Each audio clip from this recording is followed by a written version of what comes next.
अथासो युग संध्यायां दस्यु प्राये सुराजसु जनिता विष्णु यशसो नामना कल्किर जगतपति। ये पढ़िए माता जी, ट्रांसलेशन पर। ट्रांसलेशन। तत्पश्चात सृष्टि के सर्वासर्व भगवान दो युगों के संदिग्ध काल के कल्कि अवतार के रूप में जन्म लेंगे और विष्णु यशा यशा के पुत्र होंगे।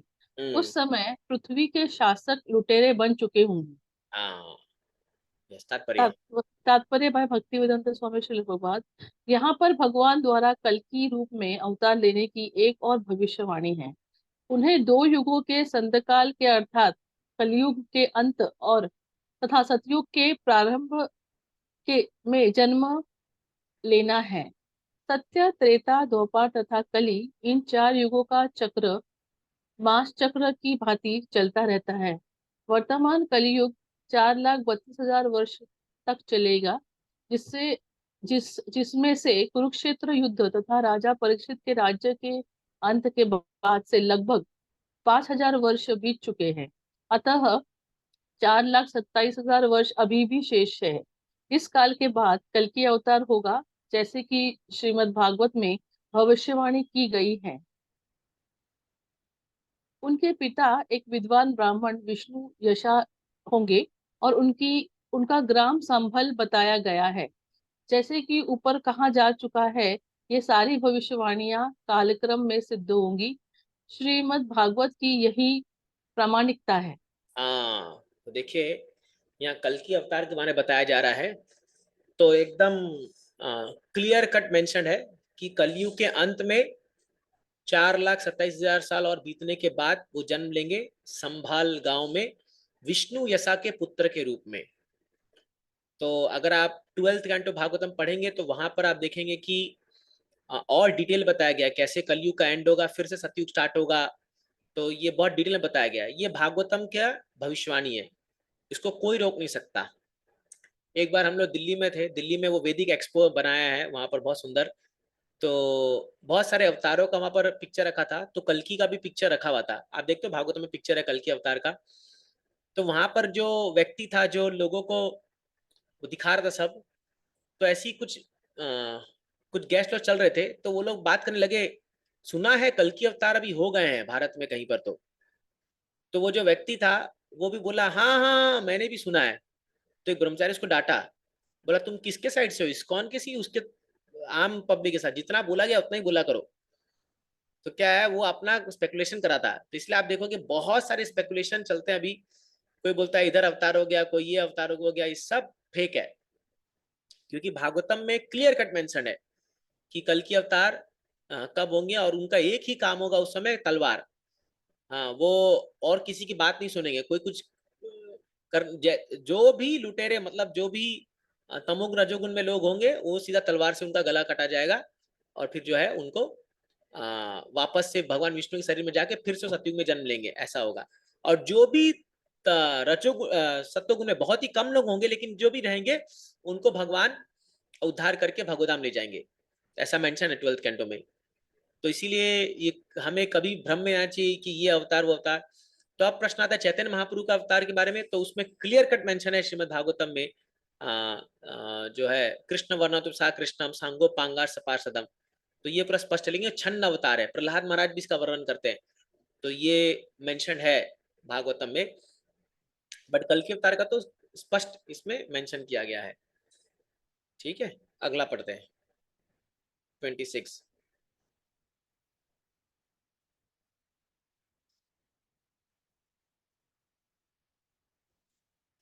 अवतारा हि असंख्येया हरे सत्व निधेर्द्विजा यथा विदाशिना कुल्या सरसस्यु सहस्रश। यस, हरे पढ़िए कोई कृष्ण और। प्रभु। हरे कृष्ण प्रभु जी। हाँ, पढ़िए माता जी। हे ब्राह्मणों, भगवान के अवतार उसी तरह असंख्य है जिस प्रकार अक्षय जल के स्रोत में निकलने वाले असंख्य झरने। तात्पर्य, भगवान के अवतारों की यहाँ पर दी गई सूची पूर्ण नहीं है, यह केवल समस्त अवतारों की आंशिक झलक है। अन्य अनेक अवतार है, यथा श्री श्रीहयग्रीव हयग्रीव, हरिहंस हयग्रीव, हरि, हंस, कृष्णगर्भा।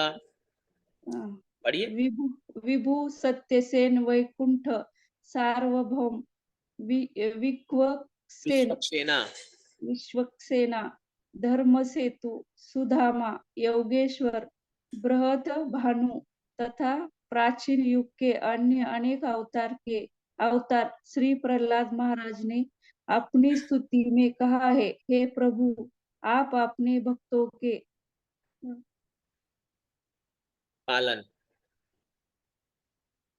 के पालन तथा अभक्तों के संहार के लिए उतनी ही अवतार धारण करते हैं जितनी की जलचर वनस्पतियां, सरीसृप, पक्षी, जंतु, मनुष्य, देवता आदि योनियां है। इस प्रकार आप विभिन्न युगों की आवश्यकता अनुसार स्वयं अवतरित होते हैं। कलयुग में आप भक्त के वेश में अवतरित हुए हैं। कलयुग में भगवान का यह अवतार भगवान चैतन्य महाप्रभु के रूप में है। भागवत तथा अन्य शास्त्रों में ऐसे कई स्थल है जहाँ श्री चैतन्य महाप्रभु के रूप में भगवान के अवतार का स्पष्ट उल्लेख हुआ है। ब्रह्म संहिता में भी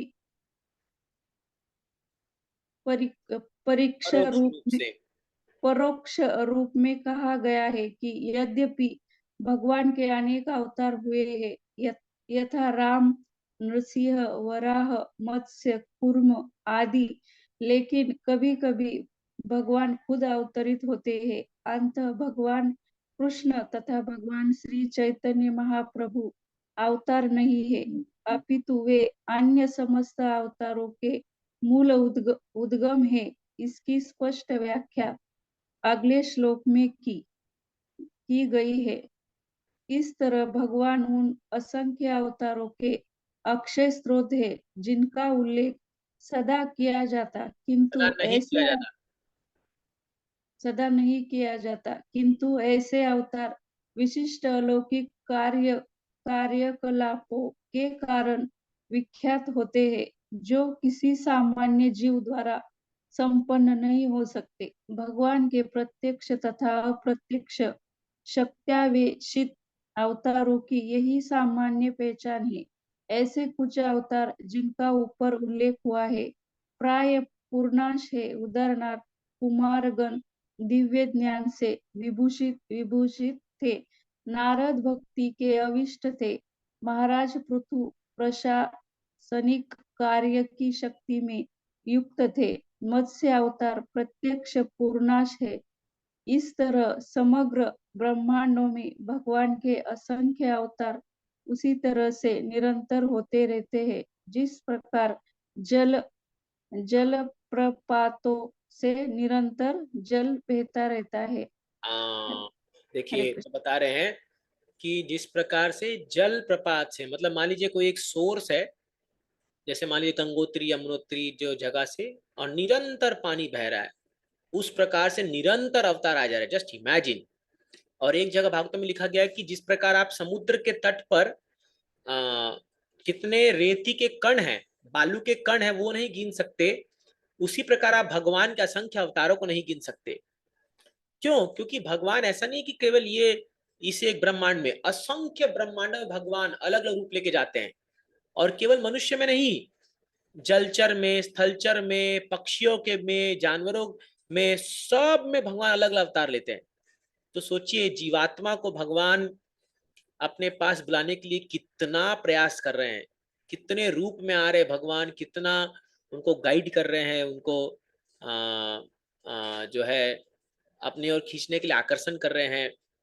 ये है भगवान का विस्तार। तो जब हम बोलते हैं भगवान, तो जस्ट सोचना चाहिए हम किसके बारे में बात कर रहे हैं। ये है ऐश्वर्य ज्ञान। भगवान का ऐश्वर्य इतना महान है, इतना ज्यादा ये विशाल है कि इसको छोटी बुद्धि से समझना बहुत मुश्किल है। और सोचिए उन मूर्खों का क्या बोलेंगे जो अपने आप को भगवान कहते हैं। इस संसार में थोड़ा सा जादू दिखा दिया, थोड़ा सा गोल्ड पैदा कर दिया, थोड़ा सा क्या कर दिया, बोलते हैं हम भगवान है। अरे भगवान का क्या स्थान है, समझना होगा। तो इसलिए असंख्य अवतार है, भगवान अपने आप को विस्तृत करके आते हैं, और एक ही उद्देश्य है क्या है, परित्राणाय साधुनाम विनाशाय च दुष्कृताम, भक्तों की रक्षा करना, भक्तों को सांत्वना देना, भक्तों को आनंद प्रदान करना और दुष्टों का संहार करना, ये भगवान का उद्देश्य है। और उसके लिए बार बार बार बार, हाँ, युगे युगे, हर युग में भगवान जन्म लेके आते हैं। ठीक है, तो चलिए आगे पढ़ते हैं हम लोग। और 27,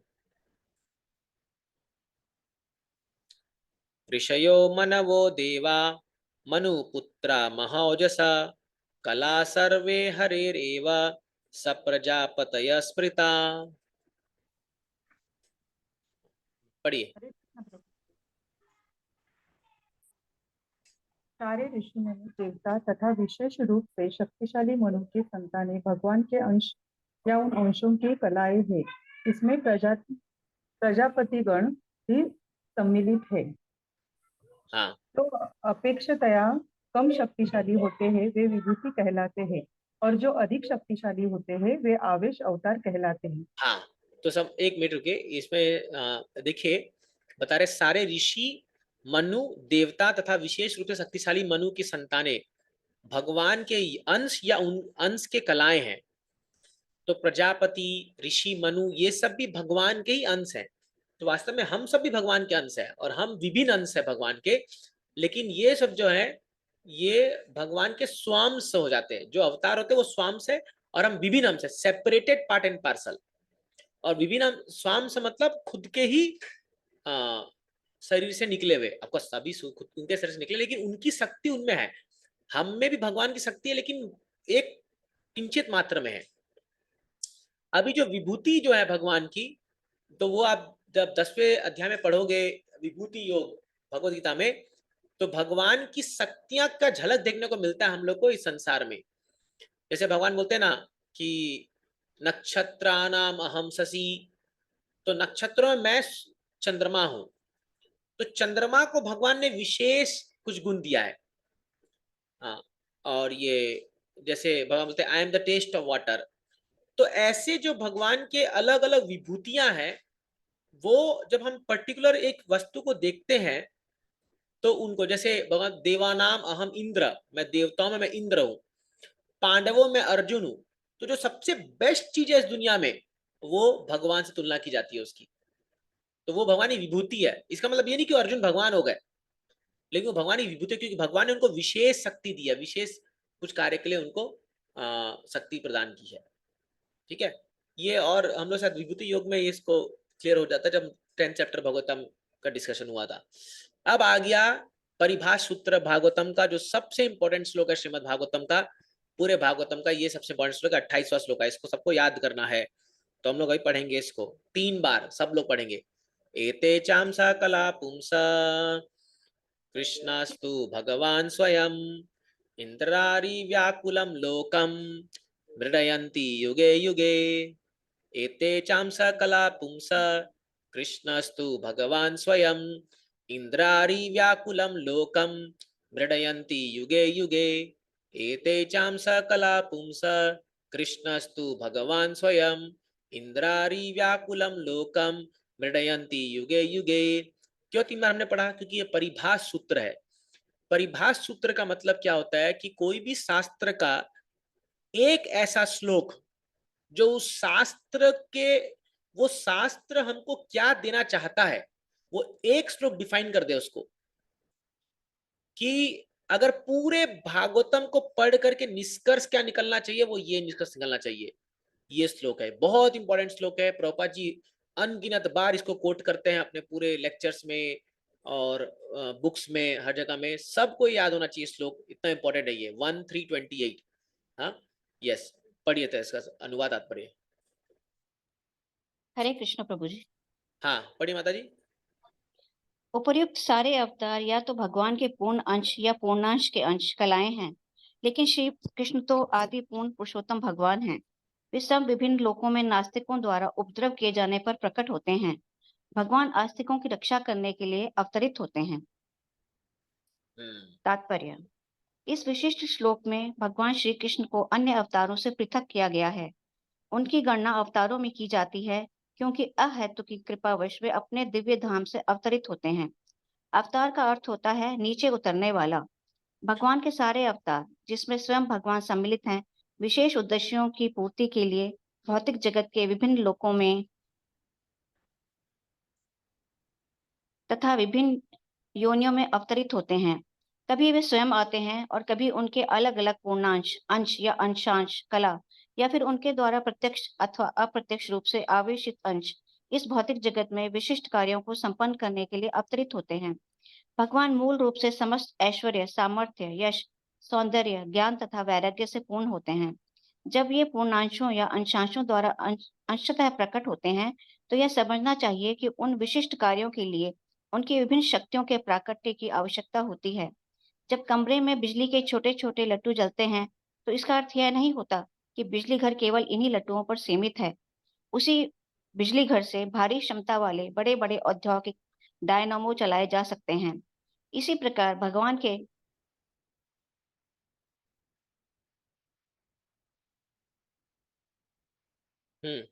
यस, अवतार सीमित।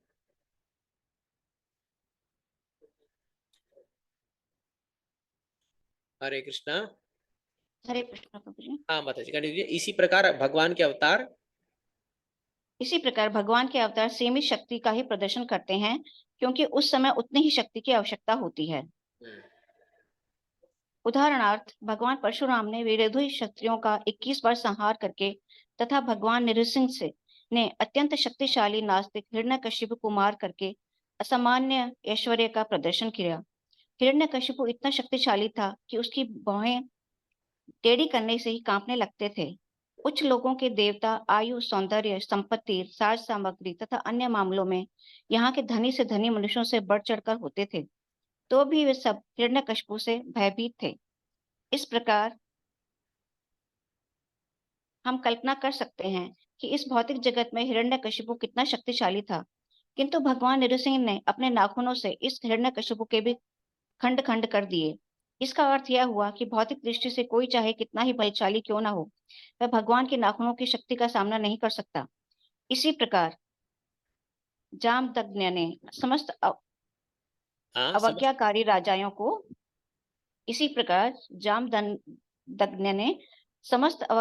राजाओं को उनके राज्यों में जाकर मारने की दैवी शक्ति दिखलाई। भगवान के शक्त्यावेश अवतार नारद तथा पूर्णांश अवतार वराह तथा अप्रत्यक्ष आवेश अवतार भगवान बुद्ध ने जन समूह में श्रद्धा उत्पन्न की। राम तथा धन्वंतरी अवतारों ने उनकी ख्याति का तथा बलराम, मोहिनी एवं वामन ने उनके सौंदर्य का प्रदर्शन किया। दत्तात्रेय, मत्स्य, कुमार तथा कपिल ने उनके दिव्य ज्ञान का प्रदर्शन किया। नर तथा नारायण ऋषियों ने उनके त्याग का प्रदर्शन किया। इस प्रकार भगवान के समस्त अवतारों ने प्रत्यक्ष या अप्रत्यक्ष रूप से विभिन्न लक्षणों का प्रदर्शन किया, लेकिन आदि भगवान कृष्ण ने भगवान के संपूर्ण लक्षण प्रकट किए। इस प्रकार इसकी पुष्टि होती है कि वे अन्य समस्त अवतारों के उद्गम हैं, और उनका सबसे असामान्य लक्षण तो वह था जिसमें उन्होंने गोपियों के साथ अपनी लीलाओं के रूप में अपनी अंतरंगा शक्ति का प्रदर्शन किया। गोपियों के साथ उनकी लीलाएं उनके दिव्य अस्तित्व, आनंद तथा ज्ञान की स्थिति को प्रकट करने वाली हैं। यद्यपि ये ऊपर से प्रणय जैसी लगती हैं, गोपियों के साथ उनकी लीलाओं के प्रति विशेष आसक्ति का कभी गलत अर्थ नहीं लगाना चाहिए। भागवत के 10वें स्कंद में इन लीलाओं का वर्णन है।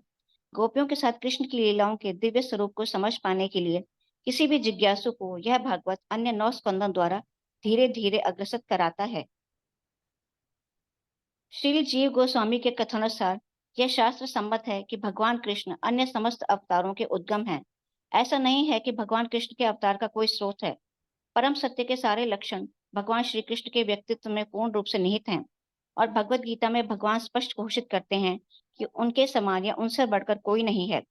इस श्लोक में स्वयं शब्द का प्रयोग इसकी पुष्टि करने के लिए किया गया है कि भगवान कृष्ण स्वयं अपने सिवा अन्य कोई स्रोत नहीं है। यद्यपि अन्य स्थानों में अवतारों को उनके कार्यों के कारण भगवान कहा गया है, किंतु उन्हें कहीं भी पूर्ण पुरुषोत्तम नहीं कहा गया। इस श्लोक में स्वयं शब्द परम श्रेय के रूप में उनकी श्रेष्ठता का सूचक है। अंतिम आश्रय रूप कृष्ण एक एवं अद्वय है। उन्होंने अपना विस्तार विभिन्न अंशों, कलाओं तथा कर्णों के रूप में स्वयं रूप, स्वयं प्रकाश, तद एकात्मा, प्राभव, वैभव, विलास, अवतार, आवेश तथा जीव के रूप नाम से कर रखा है। ये सभी अनगणित शक्तियों से युक्त हैं, जो तत्संबंधी स्वरूपों एवं व्यक्तित्वों के लिए सर्वदा उपयुक्त होती हैं। अध्यात्म विषय के पंडितों ने अंतिम आश्रय स्वरूप कृष्ण का अत्यंत सावधानी से अध्ययन करके उनके 64 मुख्य गुण बताए हैं। भगवान के सारे अंशों या श्रेणियों में इन गुणों का कुछ प्रतिशत ही पाया जाता है, लेकिन श्री कृष्ण में ये गुण 100% पाए जाते हैं। स्वयं प्रकाश और तद एकात्मा से लेकर अवतार की श्रेणियों तक के उनके निजी विस्तार जो सब विष्णु तत्व हैं, उनमें 93% तक ये दिव्य गुण पाए जाते हैं। शिव जी में जो न अवतार है न आवेश और न ही इन दोनों के बीच आते हैं, उनमें लगभग 84% गुण पाए जाते हैं। किंतु जीवन की विभिन्न अवस्थाओं वाले जीवों में ये गुण 78% तक पाए जाते हैं। इस भौतिक जगत की बद्ध अवस्था में जीव में ये सारे गुण बहुत थोड़ी मात्रा में पाए जाते हैं और पवित्र जीवों में इनकी मात्रा भिन्न हो सकती है। जीवों में सर्वांतिक पूर्ण जीव ब्रह्मा है, जो एक ब्रह्मांड के अधिष्ठाता हैं। उनमें 78% तक ये गुण पूर्ण मात्रा में पाए जाते हैं। अन्य देवताओं में इन गुणों की मात्रा कम होती जाती है और मनुष्य में तो अत्यल्प मात्रा पाई जाती है। मनुष्य जीवन की पूर्णता का मानदंड यह है कि वह उन गुणों को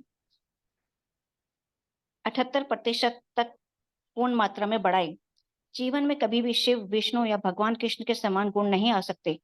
कोई भी जीव 78% गुणों को पूर्ण रूप से विकसित कर दिव्यता प्राप्त कर सकता है, पर वह कभी भी शिव, विष्णु या कृष्ण नहीं बन सकता। हाँ, कालक्रम में वह ब्रह्मा बन सकता है। वे देवी जीव जो आध्यात्मिक आकाश के ग्रहों के निवासी होते हैं, वे हरिधाम तथा महेश धाम जैसे विभिन्न आध्यात्मिक ग्रहों में भगवान के सनातन साथी होते हैं। सब धामों के ऊपर कृष्ण का धाम है, जो कृष्ण लोक या गोलोक वृंदावन कहलाता है। जो जीव अपने में 78% पूर्ण गुण पूर्ण मात्रा में विकसित कर लेता है, वह इस भौतिक शरीर को त्यागने के पश्चात कृष्ण लोक जाने का भागी बन जाता है। हरे कृष्ण। थैंक यू माता जी, नाइस रीडिंग। तो देखिए यहाँ पर बताया गया एते चामसा कला पुंसा कृष्णस्तु भगवान स्वयं। तू सब इंपॉर्टेंट है।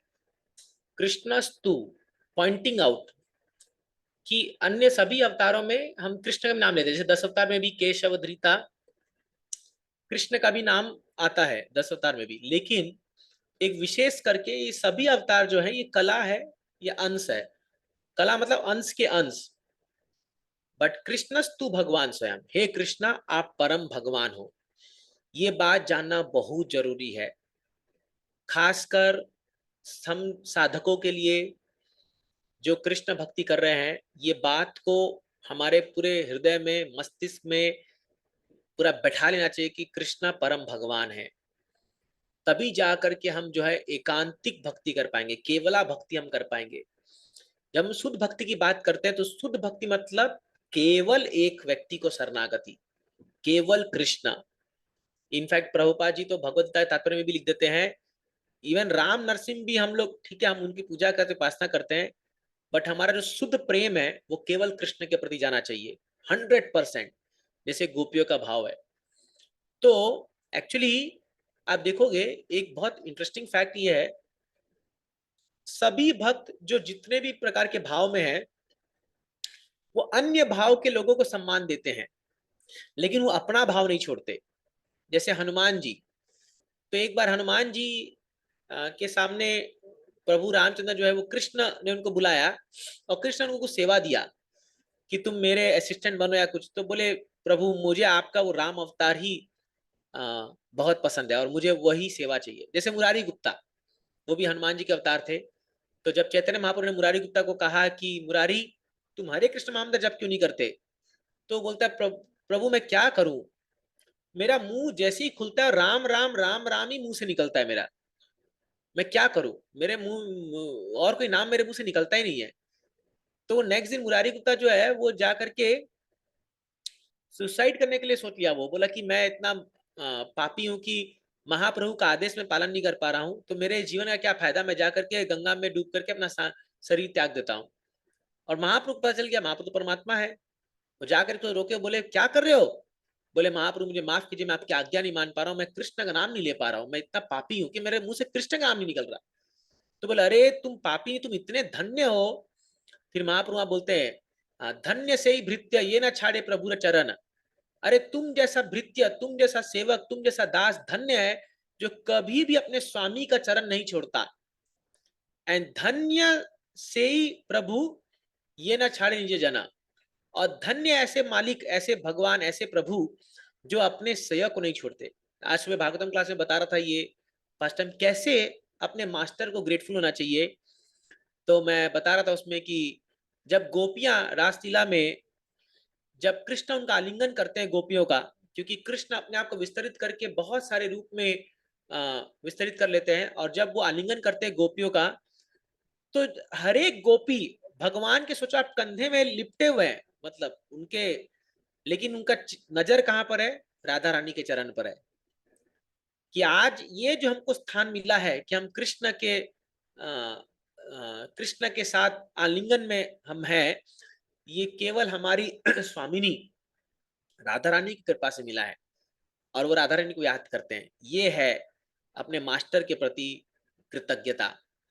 तो वी शुड नेवर फॉरगेट, हमें कभी भूलना नहीं चाहिए कि हम किसकी बदौलत आगे बढ़ रहे हैं। या जैसे फॉर एग्जांपल हम सबके लिए प्रभुपाद जी, तो हमारे गुरु, हमारे आचार्य जो हैं, ये हमारे लिए बहुत इंपॉर्टेंट है, हम कभी जिंदगी में इनको नहीं भूल सकते। तो उसी प्रकार कृष्ण जो है, हमारा एकांतिक प्रेम कृष्ण के चरणों में जाना चाहिए। हम जो भी कर रहे जीवन में, कृष्ण को हमें भूल नहीं सकते हम लोग। कई बार हम लोग अपने जीवन में इतने व्यस्त हो जाते हैं, तो कभी कहीं ना कहीं हम कृष्ण को साइड ट्रैक कर देते हैं। साइड ट्रैक मतलब हम भगवान का स्थान को थोड़ा सा अलग करके अपने जीवन को ज्यादा व्यस्त हो जाते हैं लेकिन भगवान को पसंद नहीं है ये। जैसे आप देखो यशोदा मैया जब दूध उफान रही थी, तो आप पता दामोदर लीला में ना, कि जब दूध उफान आ रहा था दूध में, तो यशोदा मैया कृष्ण को साइड रख दी दूध पिलाते पिलाते। तो भगवान ने कहा, अरे मेरे को अटेंशन छोड़ करके तुम दूध की तरफ ध्यान दे रहे हो, फोड़ दूंगा ऐसे पूरा मटके को। और जाकर के पूरा मटका को, पूरा भांड को फोड़ दिया वो। तो भगवान, इसलिए भगवान को जेलस लवर भी कहते हैं। अगर आपको कृष्ण भक्ति करनी है, so be ready, Krishna is a jealous lover. Jealous lover मतलब क्या है? एक व्यक्ति होता है जेलस लवर, मतलब वो किसी और के साथ अगर देख लेता है अपने प्रेमिका को, तो बर्दाश्त नहीं करता वो बिल्कुल भी। इनफैक्ट ये चीज आप बच्चों में भी देखोगे। अगर एक आप छोटा बच्चा है और उसकी माँ जो है, अगर वो किसी और बच्चे को उठा रखी अपने गोद में, तो ये देखो कैसे चिल्ला चिल्ला के पूरा जीना आराम कर देता है उसका। क्यों? क्योंकि वो चाहता है कि माँ एकमात्र टेंशन मुझे मिलना चाहिए। ऐसे ही कृष्णा भी है, वो चाहते एकमात्र टेंशन मुझे दो। तो इसीलिए जब आप भगवान की शुद्ध भक्ति की ओर आगे बढ़ रहे हो, तो वी हैव टू अंडरस्टैंड कि हम कृष्ण को अपने जीवन से कभी नहीं निकाल सकते। ये कभी हम सपने भी नहीं सोचना चाहिए हम लोग को, क्योंकि कृष्ण परम भगवान है। चाहे कितना ही संकट आ जाए, चाहे कुछ भी आ जाए, हमें ये नहीं कि हम किसी देवताओं का शेल्टर ले ले और वो हो जाए। हाँ, अगर वो देवता में कृष्ण की ओर बढ़ने का मदद करें तो हम जाएंगे उनके पास, कोई टेंशन नहीं। जैसे कात्यायनी व्रत किए देव गोपियों लोग, हाँ अभी कात्यायनी व्रत का टाइम चल रहा है। तो कात्यायनी व्रत क्यों किए गोपी लोग? क्योंकि वो कात्यायनी जो है वो कृष्ण के से इनको मिलाने के लिए हेल्प करती है वो। और वो वही व्रत कर यही मांगते हैं कि हे कात्यायनी माता, हमें कृष्ण जैसा वर मिले, कृष्ण जैसा हस्बैंड हमें को मिले, कृष्ण मिले मतलब हमको हस्बैंड के रूप में। तो यही पॉइंट हम लोग को जानना होगा। इसको बोलते हैं केवला भक्ति, only pure devotional service to lotus feet of Krishna, this should be our goal. तभी हम कृष्ण के तत्वों को समझ पाएंगे। और तभी हम, नहीं तो ये नहीं पता चला, हम जो जनरली हिंदुओं में ऐसा होता है, हाँ एक दिन सोमवार को शिव जी का मंदिर, मंगलवार को बालाजी का मंदिर, इधर उधर हर जगह भटक रहे, लेकिन एक जगह में उनका मन नहीं जाता, एक जगह में उनका हृदय नहीं लगता है। लेकिन हम लोग का जो है हमारा मन जो है वो पूर्णतया से कृष्ण के चरणों में लगना चाहिए। ये पॉइंट है।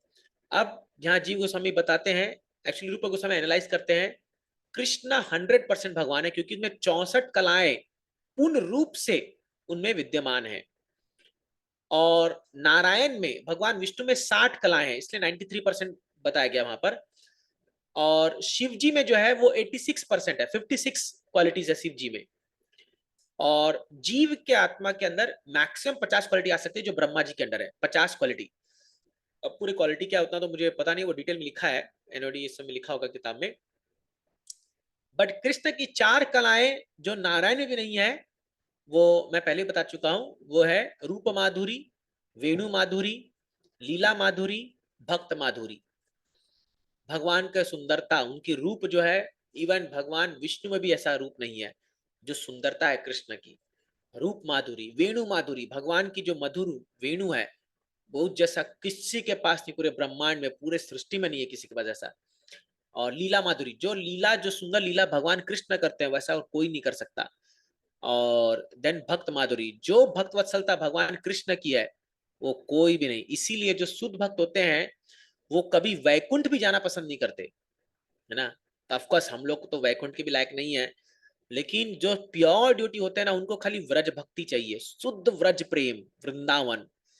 उन लोग के लिए वैकुंठ भी जो है आ, उनको अरे, मैं तो एक भक्त का पढ़ रहा था, भक्त के बारे में, वो बोलता है कि ये वैकुंठ में जो लोग, मतलब वैकुंठ से अगर सौदा करके अगर आप उसको कर रहे हो तो आप बहुत बड़े मूर्ख हो। बोलते to hell with going to Vaikuntha, he wrote like this. तो बाप रे बाप, वैकुंठ मतलब क्या है, सोचिए, भगवान विष्णु का स्थान, लेकिन वो उसको भी उनको गुजारा नहीं है, ये उनको चाहिए व्रजधाम जहाँ राधा कृष्ण लीला है। तो ये बहुत ऊंचा, ये भक्ति का पद है, बहुत ऊंचा। भक्तों को कुछ नहीं चाहिए और केवल शुद्ध कृष्ण प्रेम, कृष्ण भक्ति। क्या आनंद होगा उसका तो हम कल्पना नहीं कर सकते हैं। जस्ट पढ़ते हैं इसके बारे में तो समझ पा रहे हैं कि किस भाव में होंगे वो लोग जो सारे वैकुंठ, जब हम लोग, जब महाप्रभु बोले न धनम न जनम न सुंदरी, हाँ मजाक है क्या इसको छोड़ना। आप सोचिए, धनम जनम सुंदरी, कौन नहीं चाहता इस संसार में कि हम बहुत पैसा कमाए, अच्छा परिवार में जन्म हो, और सुंदरी हमें अच्छा फॉलोअर्स मिले। कौन नहीं चाहता ये चीजें, सब चाहते हैं। लेकिन मम जन्मनि जन्मनीश्वरे भवतात भक्ति रहे तो की, तो भवतात भक्ति, ये तो छोड़ो। अभी जब और आगे जाके शिक्षाष्टकम में जब आगे आते हैं तो आशिष्य व पादरताम पिनष्टुमाम, तो एक बार एक महाराज क्लास दे रहे थे भागवतम में, तो वो रासलीला के बारे में बता रहे थे कैसे गोपी लोग जब आते हैं भगवान कृष्ण के पास, तो कृष्ण जो है उनको नकार देते हैं कि तुम अपने अपने घर चल जाओ, क्यों आए हो यहाँ पर। तो एक डिवोटी प्रश्न पूछा भागवत में महाराज को कि महाराज ये बहुत इनजस्टिस है, ये अनफेयर है कि ऐसा क्यों किया भगवान ने। अरे इतना सब छोड़ करके आए वो लोग, इतना त्याग करके आए, पूरा समाज लोक लज्जा सब कुछ छोड़ करके कृष्ण के लिए आ गए, और आकर के भगवान ने ऐसी हकाल दिया उनको। अरे ये क्या है। तब भगवान महाराज ने कहा you don't know what is भक्ति। भक्ति ये है कि ओ लॉर्ड, आप मुझे चाहे एम्ब्रेस करो, चाहे आप मेरे मुंह पे जूता मारो, आश्लिष्य पात्राम पिनष्टु माम आदर्श ना मर्महताम करो तुआ यथा तथा वा विदधातु लंपटो मत प्राणनाथस्तु सेवना परा। यहाँ राधा रानी का भाव आ रहा है जो चैतन्य महापुरुष बोल रही है, लंपटो। लंपटो मतलब, लंपट मतलब जो एक पुरुष कई स्त्रियों के साथ विचरण करते हैं, घूमते हैं, तो कृष्णा तो लंपट है ही ट्रांसेंडल सेंस में।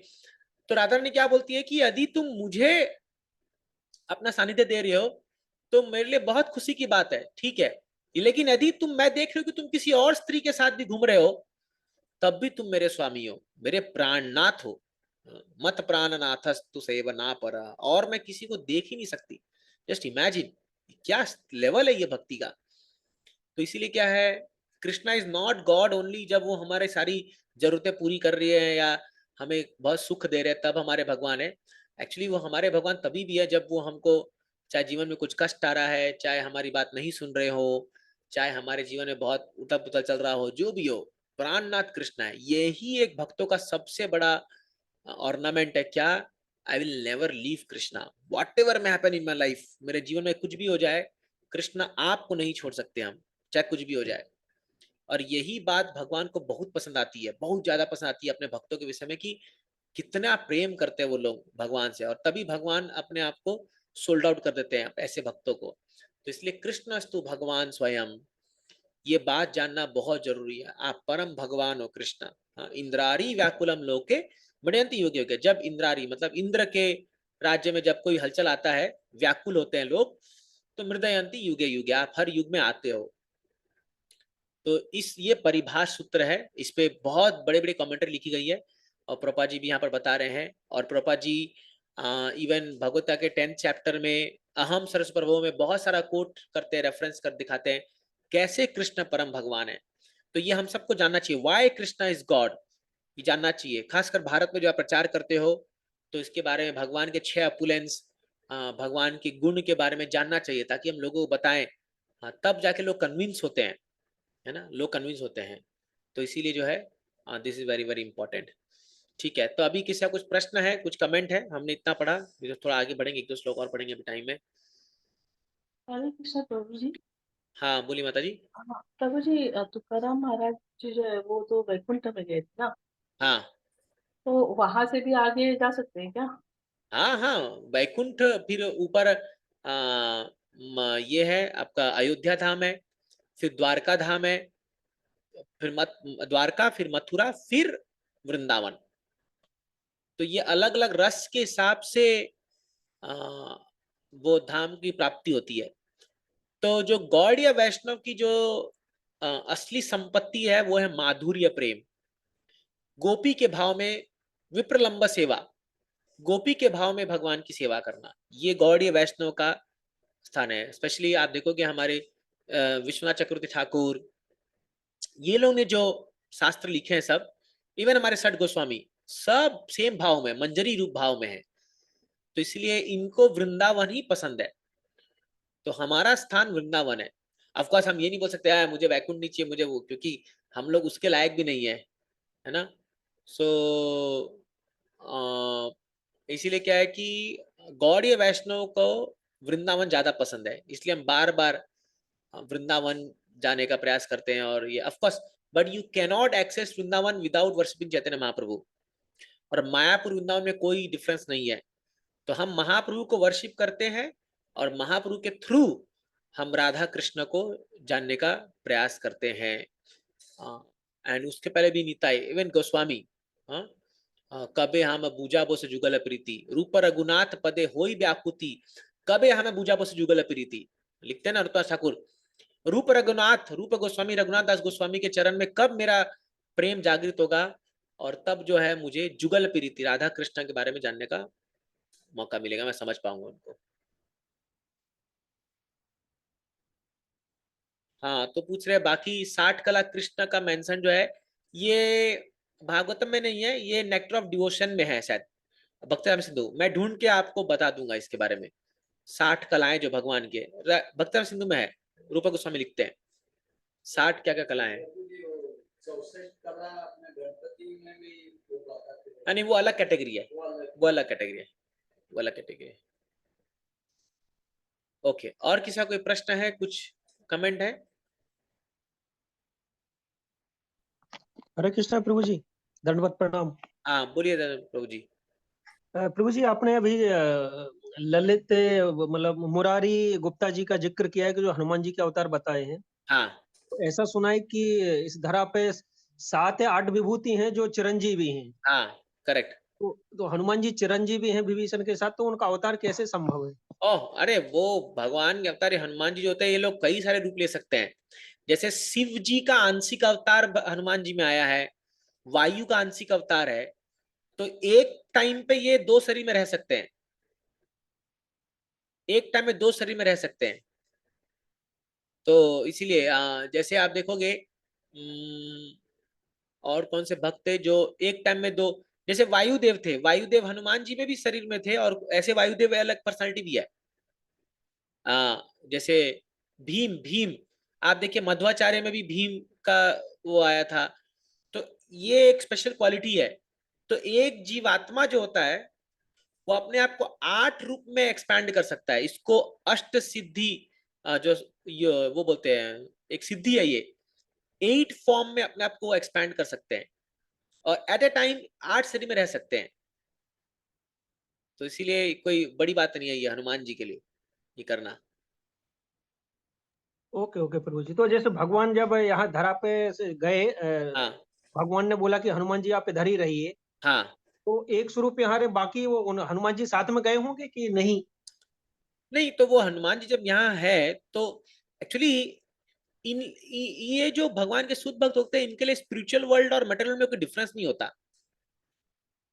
क्योंकि ये तो हमेशा भगवान के साथ है ना। तो इनके लिए थोड़ी कोई डिफरेंस है। ये तो जब चाहे यहाँ रह सकते हैं, जब चाहे भगवान के साथ आध्यात्मिक जगत में भी कर सकते हैं। हाँ, इसमें ये भी एक पॉइंट है कि जो स्पिरिचुअल वर्ल्ड में भगवान के साथ जो लोग लीला कर रहे हैं उनका एक रिफ्लेक्शन यहाँ पर भी रहता है, वैसे लीला कर सकते हैं वो। तो जो उनका स्पिरिचुअल काउंटर पार्ट है वो वहां पर भगवान से लीला कर रहा है, और उसी का आप ये पास्ट टाइम पढ़ोगे इसमें, जब श्यामनंद पंडित के लीला में आप पढ़ते हो कि जो सुबल सखा थे वही गौरीदास पंडित बन के आए थे। तो जब वो श्यामनंद पंडित को क्वेश्चन हुआ ना कि राधा रानी ने वो तिलक लगा दिया था, उनका नाम चेंज हुआ था, तो उस समय राधा रानी सुबल सखा को बुला के बोलती है कि तुम गुरु हो उनके, हृदय चैतन्य दास के, उनको जाकर के बोलो कि श्यामानंद मेरा भक्त है। तब वो जाकर के हृदय चैतन्य जो है जाकर के उनको बोलते हैं। तो सोचिए वो स्पिरिचुअल वर्ल्ड में सुबल सखा के रूप में काम लीला कर रहे हैं, और वही इस भौतिक जगत में आकर के वो गौरीदास पंडित के रूप में विराजमान है। तो ये संभव है। ओके प्रभु जी, हरे कृष्ण।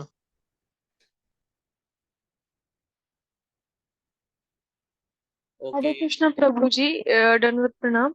आप हाँ अभी वर्णन किया था ना कि कृष्ण जी स्वयं भगवान है, उनके बाकी सारे उनके अंश हैं, तो जो श्री रामचंद्र जी है उनको भी पुरुषोत्तम बोला जाता है, हाँ तो वो उनके अंश हैं या वो अवतार हैं? हाँ।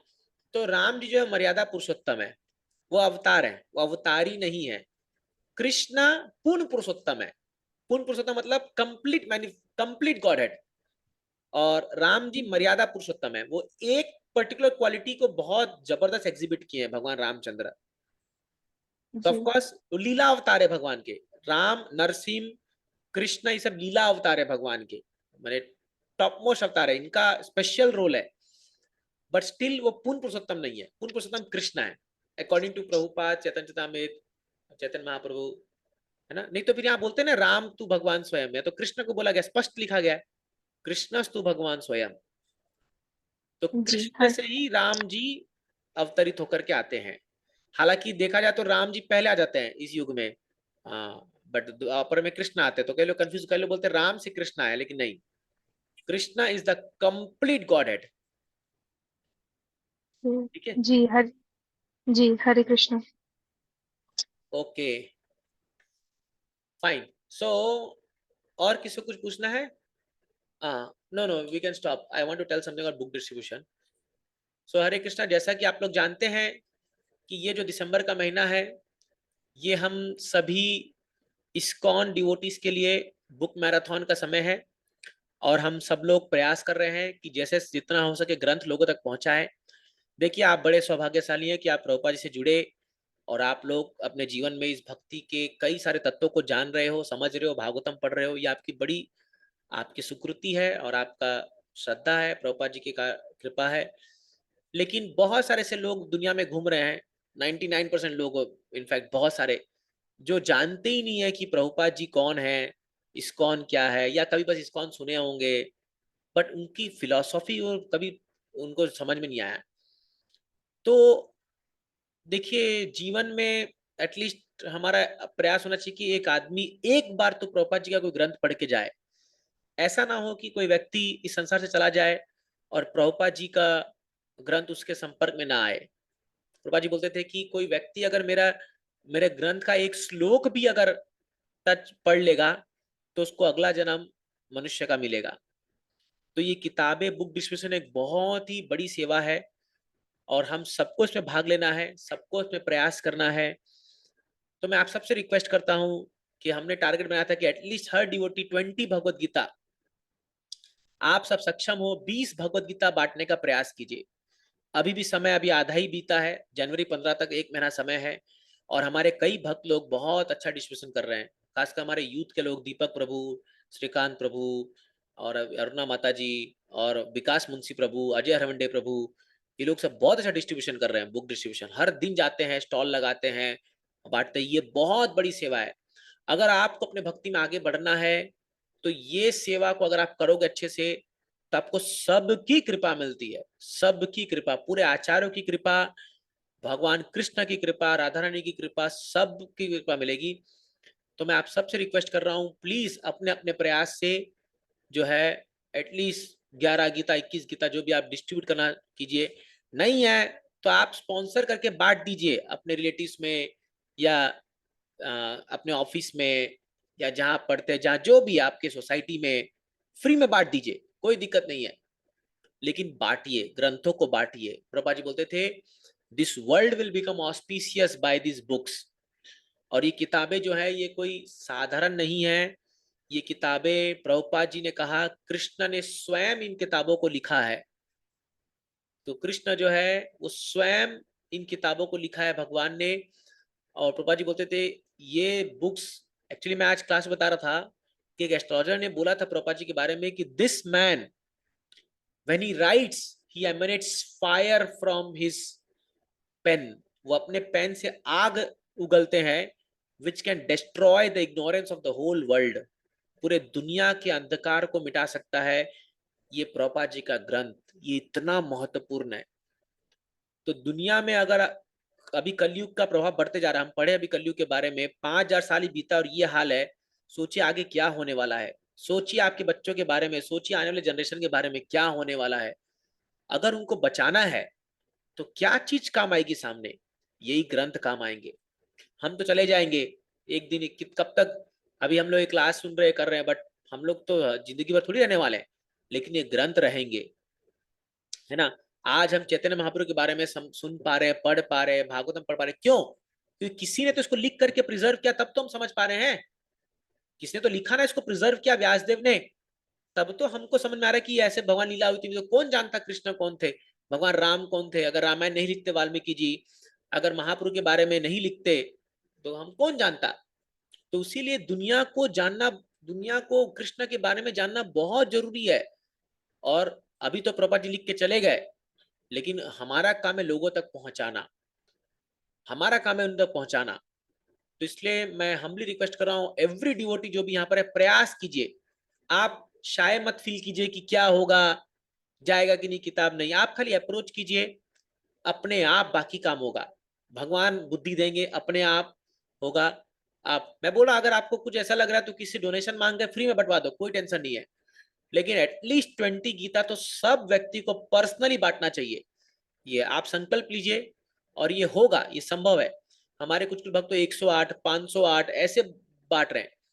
या किसी स्कूल में आपको फ्री में बंटवाना है तो बंटवा दीजिए, कहीं कोई बड़े डोनर को पकड़िए, किसी स्कूल में बंटवा दीजिए, किसी जेल में बंटवा दीजिए, किसी ओल्ड एज होम में बंटवा दीजिए, कहीं विलेज में बंटवा दीजिए, कीजिए, but let us distribute Bhagavad Gita. ये बहुत इंपॉर्टेंट है और इससे ही हमारा समाज बचेगा। और आने वाले दिनों में जो है आप देखोगे प्रचार और फैलने वाला है। इस्कॉन के बहुत सारे सेंटर्स खुल रहे हैं। आप सोचिए जब प्रचार फैलेगा और लोग आपको देखेंगे तो आपको कितना अच्छा सुख होगा कि हमारे प्रयास से कुछ इतने, मतलब हम सबका कंट्रीब्यूशन है इसमें। तो हमें प्रभुपाद जी को है, प्रभुपाद जी बोलते हैं kindly help me in distributing my book, distribute my books. कुछ कुछ भक्त हैं जो प्रभुपाद जी के लिए फुल टाइम बुक डिस्ट्रीब्यूट कर रहे हैं। अभी आप जानते हो हमारे दिल्ली से टीम आ रखी है, 10 लोग ब्रह्मचारी आ रखे हैं। हर दिन सुबह 10 से लेकर के शाम 6 बजे तक 8 घंटा बुक बांटते हैं सड़कों पर। सोचिए, सड़क पर खड़े होकर के, हाँ, गाड़ी की धुआं खाते हुए, धूप का वो सहते हुए किताब बांटते हैं हर दिन। पर दिन 300 गीता बांट रहे लोग, 300 गीता पर डे बांटते हैं। जस्ट इमेजिन कितनी कृपा मिल रही होगी इनको राधा रानी की और आचार्यों की। जस्ट इमेजिन कितना मेहनत कर रहे लोग, 8-8 घंटा सेवा करके जो है, मानना पड़ेगा इन लोगों को। पूरा जीवन इन्होंने खाली यही सेवा करते हैं, खाली एक ही सेवा है, बुक बांटना है और कुछ नहीं करना है इनको। पूरा जीवन अपना लगाया बुक बांटने में। सोचिए तो कितनी महान सेवा कर रहे हैं ये परंपरा के लिए। बट ऑफकोर्स हम इतना नहीं कर सकते, लेकिन एटलीस्ट अपने स्तर पे कुछ तो कर सकते हैं हम लोग। आपके सोसाइटी में कम से कम 20 फ्लैट तो होंगे, हर एक फ्लैट में एटलीस्ट एक गीता पहुंचा दीजिए। हाँ, इस साल 20 पहुंचाइए, फिर अगले साल 20 पहुंचाइएगा। ऐसे आप संकल्प लीजिए कि आपकी सोसाइटी में हर घर में गीता होनी चाहिए। टेक दिस एज एन, एक आप अपने ऊपर एक टास्क ले लो कि मुझे अपने सोसाइटी के हर घर में एक गीता रखनी है, बस रखना है। पढ़े ना पढ़े वो अलग बात है, बस रखना है हर एक घर में गीता। तो जितने फ्लैट से आप, ठीक है, इस साल 10, 15, 20, अगले साल फिर 20, अगले साल फिर 20, ऐसे करके प्रत्येक घर में हम लोग को प्रभुपाद जी ग्रंथों को पहुंचाने, प्रत्येक घरों में। और आप ये संकल्प लीजिए और आप इस पे प्रयास कीजिए प्रभुपाद जी आपको बहुत कृपा देंगे और हम भक्तों के काम करना है, हम नहीं करेंगे तो कौन करेगा, है ना। हम प्रभुपाद जी के सोल्जर्स हैं। आप देखोगे प्रभुपाद जी बोलते थे अपने आप कृष्ण भावना फैलेगा और बहुत सारे डिवोटीज बन के आएंगे। हमारे भक्त लोग अभी स्टेशन में स्टॉल लगा रहे हैं, आपको समय हो तो खाली जाके खड़े हो जाओ वहां पर 15-20 मिनट, आधा घंटा, just go and stand there and see क्या होता है। हर दिन 20-20 किताब जा रही है, स्टॉल से बांट रहे लोग, इतने उत्साह से बांट रहे हैं लोग। तो प्रयास कीजिए, मेरा आपसे रिक्वेस्ट है कि एटलीस्ट हमारे समर्पण टीम जो हमारा ग्रुप है, हमने टारगेट किया कम से कम 2 से 2,500 गीता हम बांटेंगे इस महीने। हर साल धीरे धीरे और बांटेंगे, करेंगे तो ये दुनिया बहुत बेहतर जगह बन जाए। ये मत सोचिए कौन पढ़ता है इसको, पढ़ते हैं लोग, पढ़ते हैं, लोगों को कुछ ना कुछ चाहिए पढ़ने के लिए, लोग पढ़ते हैं। और एक व्यक्ति भी इसको पढ़ करके भक्त बन गया तो वो आप देखोगे। आज मैं मिला, एक भक्त आया था लॉस एंजलिस से, तो अभी इवन फॉरेन में प्रभुपाद जी के लोग ग्रंथ पढ़ पढ़ के लोग बड़े सीरियस डिवोटी बन रहे हैं। That's why I humbly request, please इस सेवा में भाग लीजिए। हम लोग को ये कृपा का पात्र हमें बनना है, कंपैशन होना चाहिए दूसरों को, जीवात्मा को देख करके। तो एक वैष्णव का 3 क्वालिटी बहुत इंपॉर्टेंट है, नाम रुचि, जीव दया, वैष्णव सेवा। भगवान के पवित्र नामों में रुचि बढ़ाना, वैष्णवों की सेवा करना और जीवों के प्रति दया करना, जो बद्ध जीवात्मा है उनके प्रति दया करना। और सबसे बेस्ट दया क्या है, उनको ग्रंथ बांटना, उनको ग्रंथ देना, ग्रंथ के बारे में समझाना। So thank you so much. मैं यहीं पर हम एंड करेंगे। किसी को कुछ बोलना है या कुछ कमेंट्स है तो आप बोल सकते हैं, अदर्स विल